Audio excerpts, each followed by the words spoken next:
Hello and welcome to the show. I'm your host Ozlem. On today's show we'll be talking about debt.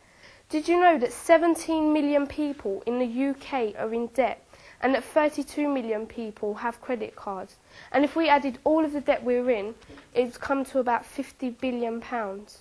Well, here to give us advice today is Maria Drury from Deptford New Cross Credit Union and Ben Sansom from Citizens Advice Bureau. I hope I got that. Okay, well, let's bring on our first guest. Our first guest today is Alicia. Welcome to the show. So, Alicia, you've got a flat with the Housing Association, but you're in a bit of debt. Can you tell me, when did it start?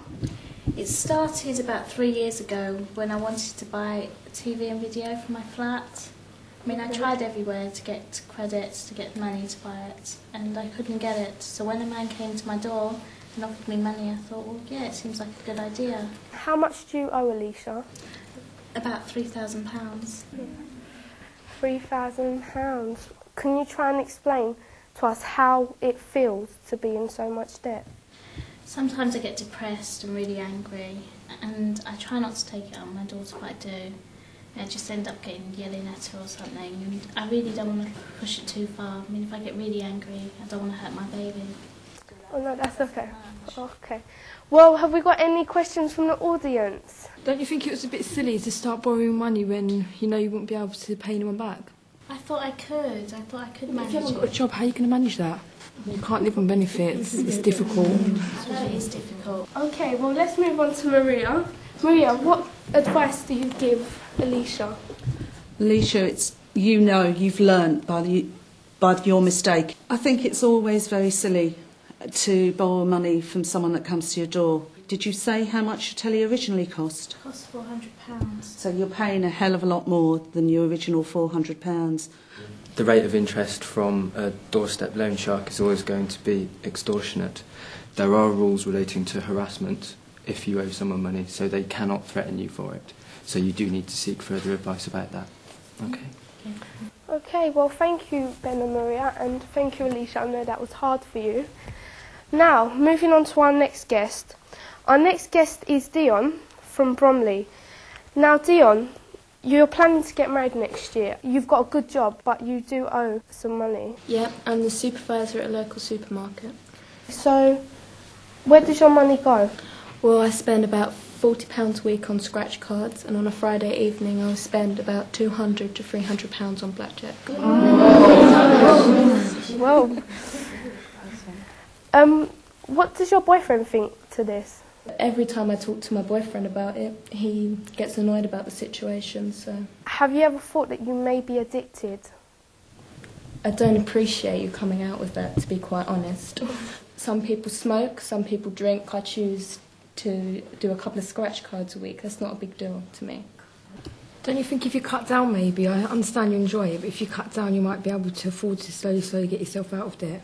I don't understand. Why should I stop doing something that makes me feel good? I work 6 days a week, so why the hell shouldn't I do something that makes me feel good? On this in debt, you've got to help yourself. And I'm trying to help myself. That's why I'm here. Ben, let's come to you. What do you think? At the Citizens Advice Bureau, we won't tell you what to do. We won't tell you not to gamble. But if at some point in the future you do decide you have a problem with gambling, there are lots of organisations that can help you. Okay, well, I hope that has helped you. And finally, moving on to our next guest, we have Rubina. Rubina seems to be on top of everything. So, Rubina, you're a pharmacist, is that right? I've just finished university and I've moved out of my parents' house and got my own flat nearby, but I'm finding it difficult. I can't even open a bank account. So. What's the problem? The bank didn't really give me any reason. I think they said something about my credit scoring. What about student loans? How did you afford to pay for them? I didn't get a student loan because it has interest and that goes against my religion. You see, as a Muslim, we are not supposed to be in a circumstance where you either pay or receive interest through a loan. So where does that put you with buying a home? We have to try and find a mortgage that has free interest rates, that doesn't charge you for interest rates, but it's really difficult.